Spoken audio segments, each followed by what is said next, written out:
2019 সালের 28শে জুলাই চীনের Beijing aerospace control সেন্টারে সেখানকার কর্মচারীরা চাঁদের ডার্ক সাইডে পায়চারি করতে থাকা Y2U2 রোবট থেকে বেশ কিছু ছবি দেখছিলেন।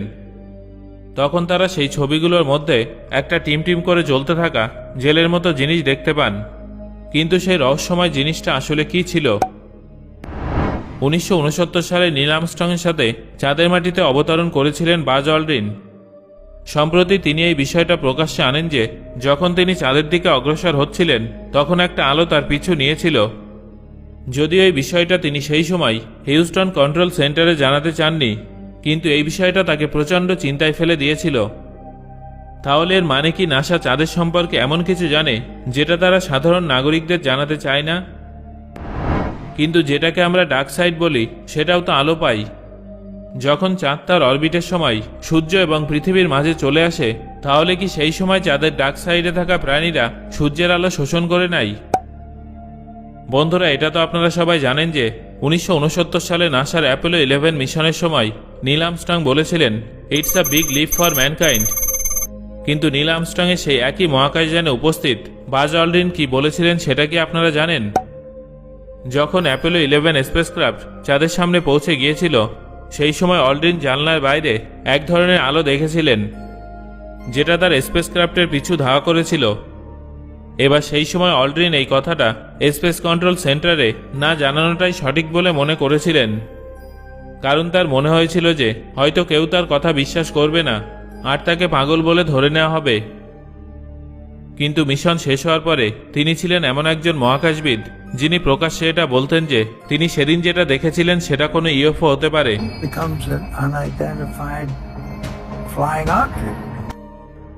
নাসার একটা কর্মকাণ্ড তার এই মন্তব্যের গ্রহণযোগ্যতা আরও বাড়িয়ে তুলেছিল। নাসা সম্প্রতি তাদের আর্কাইভে অ্যাপোলো মহাকাশচারীদের দ্বারা ক্যাপচার করা কিছু এক্সক্লুসিভ ছবি প্রকাশ করেছিলেন, যার মধ্যে চাঁদের পৃষ্ঠতলের কিছু ছবিতে মানব নির্মিত স্ট্রাকচার দেখা গিয়েছিল, যেমন স্যাটেলাইট ডিশ, নিউক্লিয়ার রিঅ্যাক্টরের মতো স্ট্রাকচার, মিলিটারি বেসের মতো স্ট্রাকচার এবং আরও অনেক কিছু। তবে এগুলো কি কোনোভাবে চোখের ভ্রম হতে পারে? যেমন আমরা অনেক সময় মেঘের মধ্যে বিভিন্ন জিনিসের আকার দেখতে পাই, যেটাকে প্যারিডোলিয়া বলা হয়, কারণ সেই সময়কার টেকনোলজি অনেক অনুন্নত ছিল। তার উপর সেই সময়কার ক্যামেরা বা কম্পিউটার আজকের মতো এফিসিয়েন্ট ছিল না। উদাহরণস্বরূপ, অ্যাপোলো 11-এর গাইডেন্স কম্পিউটার মাত্র 4 KB র্যাম এবং 32 KB হার্ড ডিস্কের উপরে চলত। তাই যদি এত পুরনো টেকনোলজির সাহায্যে কাউকে চাঁদে যেতে হয়, তাহলে আমার মনে হয় যে সেই স্ট্রেসযুক্ত পরিস্থিতিতে যে কোনো মানুষের পক্ষেই হ্যালুসিনেট করাটা অত্যন্ত স্বাভাবিক বিষয় হয়ে দাঁড়াবে। অল্ড্রিন 1969 সালে যেটা দেখেছিলেন সেটা যদি শুধুমাত্র চোখের ভ্রম হয়, তাহলে এটাকে কি বলবেন যেটা 2019 সালে চীনের U22 মুন রোভার তার ক্যামেরার সাহায্যে দেখেছিলেন? চন্দ্রযান 2 মিশন। 2013 সালে ভারত বিশ্বের প্রথম এমন দেশ হতে চলেছিল যে চাঁদের দক্ষিণ মেরুতে ল্যান্ড করত। কিন্তু দুর্ভাগ্যজনকভাবে রাশিয়া এই মিশনের জন্য যে ল্যান্ডার ডিজাইন করেছিল সেটা বারবার পিছিয়ে যাওয়ায় লঞ্চ ডেট 2013 থেকে 2019-এ চলে যায় এবং তারপরেও ল্যান্ডার চাঁদে গিয়ে ধাক্কা খায়। এই ডিলের কারণেই 2018 সালের ডিসেম্বরে চীন তাদের চ্যাঙ্গি 4 স্পেসক্রাফট আমাদের আগে লঞ্চ করে ফেলে, তাও আবার প্রায় একই মিশনের সাথে exploring dark side of the moon এবং একই ল্যান্ডিং সাইটে the south pole Aitken basin of the moon.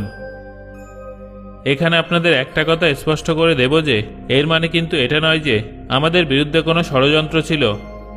আমি যেটা বলতে চাইছি সেটা হলো, যদি আমাদের এই মিশন সময় থাকতে থাকতে সফল হতো, তাহলে যেভাবে চন্দ্রযান 1 সবার প্রথমে চাঁদে জলের সন্ধান করেছিল, ঠিক সেইভাবে চন্দ্রযান 2 সবার আগে একটা জেলের মতো জিনিস উদ্ধার করত।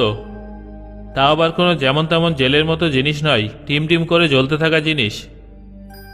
সাধারণত এই ধরনের জিনিসের উপরে প্রথমে ভালোভাবে গবেষণা করা হয় এবং তারপর সেই বিষয়ে মানুষকে বলা হয়, যেটা চীনও করে। কিন্তু অনেক আমেরিকান কসমোলজিস্ট এই জিনিসটাকে কাঁচের টুকরো হিসেবে ঘোষণা করার জন্য ব্যস্ত হয়ে উঠেছিল। তারা দ্রুত এটা বলতে শুরু করেছিল যে সেই চকচকে বস্তুটা কাঁচের টুকরো হতে পারে, কারণ যখন উল্কাপিণ্ড চাঁদের সাথে ধাক্কা খায় তখন তার ভেতর থেকে এত হিট এনার্জি বেরোয় যে বালিও গলে গিয়ে কাঁচে পরিণত হয়। যদিও সেই জিনিসটা জেলের মতো কেন, এটার উত্তর তারা দিতে পারেননি। এবার প্রশ্ন হলো, এই জিনিসটা আসলে কি ছিল? সেটা কি কোনো এলিয়েন প্রজাতির ওয়েস্ট ছিল, যারা মানুষের চোখের আড়ালে চাঁদের ডার্ক সাইডে থাকে? অ্যাপোলো মিশন থেকে পাওয়া ছবিগুলো কোনো আধুনিক সভ্যতার দিকেই সংকেত দিচ্ছিল, কিন্তু এত বুদ্ধিমান প্রজাতিরা তাদের বজ্র খোলা জায়গায় কেন ফেলবে? তবে উত্তরটা তো শুধুমাত্র চীনের কসমোলজিস্টদের পক্ষেই দেয়া সম্ভব।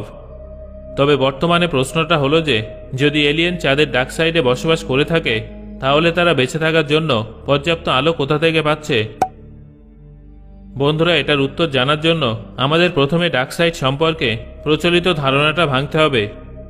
1959 সালের 7ই অক্টোবর, অর্থাৎ আজ থেকে প্রায় 62 বছর আগে, সোভিয়েত রাশিয়া লুনা 3 মিশন পরিচালনা করেছিল, যার স্যাটেলাইট বিশ্বকে প্রথমবার চাঁদের ডার্ক সাইডের ছবি দেখিয়েছিল। আপনারা হয়তো ভাবছেন যে এতে তো তেমন কিছুই দেখা যাচ্ছে না, কিন্তু বিশ্বাস করুন, এর আগে তো মানুষ জানতও না যে চাঁদের ডার্ক সাইড দেখতে কেমন। কিন্তু ডার্ক সাইডের মানে এটা যে সেখানে চারিদিকে শুধুমাত্র ঘন কালো অন্ধকার থাকবে, বিন্দুমাত্র আলো থাকবে না। এটা কিন্তু সঠিক নয়, কারণ যদি এটা সত্যি হতো তাহলে লুনা 3 সেখানে ছবি তুলল কিভাবে? আসলে ডার্ক সাইড হলো চাঁদের সেই অর্ধেক অংশ যা পৃথিবী থেকে দেখা যায় না। অর্থাৎ আপনি আপনার সম্পূর্ণ জীবনে কখনো এই সাইডটা দেখতে পাবেন না। এর কারণ হলো টাইডাল লকিং, যেখানে চাঁদের রোটেশন টাইম তার রেভলিউশন টাইমের সাথে ম্যাচ করে আমরা সবসময় তার একটা সাইডই দেখতে পাই। কিন্তু এই টাইডাল লকিং আসলে কেন হয়? দেখুন বন্ধুরা, সাধারণত যখন দুটো সেলেস্টিয়াল বডি একে অপরের সাথে গ্র্যাভিটেশনালি জুড়ে থাকে, যেমন পৃথিবী এবং চাঁদ, তখন তারা একে অপরের উপর গ্র্যাভিটেশনাল পুল করতে থাকে, যার ফলে প্রথমে ছোট অবজেক্টটার রোটেশন স্লো হয়ে যায় আর তারপরে বড় অবজেক্টটার রোটেশন স্লো হয়ে যায়। যেমনটা আপনারা জানেন যে গ্র্যাভিটেশনাল ফোর্সের শক্তি রেডিয়াস বা ডিস্টেন্সের সাথে কমতে থাকে, যার ফলে পৃথিবী চাঁদের দিকে থাকা অংশটাকে জোরে টানতে পারে, কিন্তু বিপরীত দিকে থাকা অংশে ততটা জোর বজায় রাখতে পারে না। আর এর ফলে চাঁদ এই অসম পুলের কারণে কিছুটা ওভাল আকারের হয়ে যায়, আর এখান থেকেই সমস্ত লকিং শুরু হয়ে যায়। কারণ যতক্ষণ চাঁদ স্ফেরিক্যাল ছিল ততক্ষণ তার সেন্ট্রাল অ্যাক্সিস অফ রোটেশন এবং সেন্টার অফ গ্র্যাভিটি দুটো একই জায়গায় ছিল, কিন্তু এখন যেই চাঁদ ওভাল শেপের হয়ে গেছে, তার সেন্ট্রাল অ্যাক্সিস একই জায়গায় আছে, কিন্তু তার সেন্টার অফ গ্র্যাভিটি পৃথিবীর দিকে সরে যেতে থাকে। অর্থাৎ এখন যদি চাঁদ রোটেট করে, তাহলে তার সেন্টার অফ গ্র্যাভিটির পয়েন্টটাকেও ঘোরাবে এবং পৃথিবী সেই পয়েন্টটাকে পুনরায় তার সেন্টার অফ গ্র্যাভিটির দিকে টানার জন্য গ্র্যাভিটেশনাল পুল করতে থাকবে। বন্ধুরা, এই বিষয়টাকে আপনারা এভাবে বোঝার চেষ্টা করুন। ধরুন আপনি আপনার বান্ধবীর হাত ধরে রেখে হাঁটছেন, আর তারপর যখনই আপনি কোনো সুন্দর মহিলাকে দেখার জন্য আপনার ঘাড় ঘোরাচ্ছেন, তখন আপনার বান্ধবী আপনার মুখ পুনরায় তার দিকে ঘুরিয়ে নিচ্ছে। কি রিলেট করতে পারছেন তো? আর এখানেও ঠিক একই রকম ঘটে। পৃথিবী এবং চাঁদ কিছুটা এইভাবে একে অপরের চোখে চোখ রেখে নাচতে বেশি পছন্দ করে।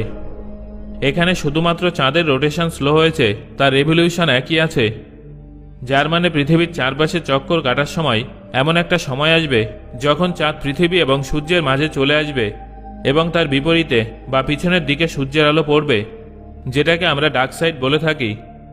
তাই টেকনিক্যালি ডার্ক সাইডের মানে এটা নয় যে চাঁদের অর্ধেক অংশে সবসময় অন্ধকার থাকে। পার্থক্য শুধুমাত্র এটাই যে আমরা আজ পর্যন্ত পৃথিবী থেকে শুধুমাত্র চাঁদের একটা দিকই দেখতে পাই, তাই অন্য দিকটা আমাদের কাছে অন্ধকার বা ডার্ক বলে মনে হয়। কিন্তু তার মানে এটা নয় যে সেই দিকে সূর্যের আলো পৌঁছায় না।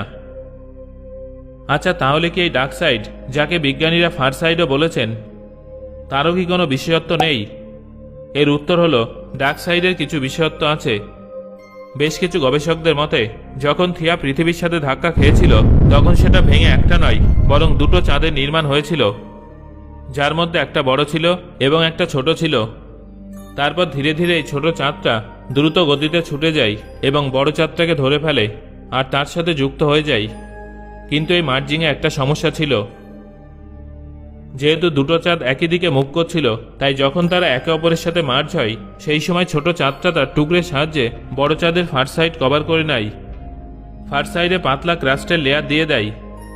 যেহেতু একই জিনিস বড় চাঁদের নিয়ার সাইডে হয়নি, সেই জন্য এই দিকের ক্রাস্ট পাতলাই থেকে যায়। আর যত ধূমকেতু বা উল্কাপিণ্ড এই সাইডে এসে পড়ে, সেগুলো সোজা তার গরম এবং গলন্ত ম্যান্টেলে গিয়ে পৌঁছায়। তাই চাঁদের নিয়ার সাইডে সমান পৃষ্ঠতলের পাশাপাশি কমলা রঙের লাভা দেখা যায়।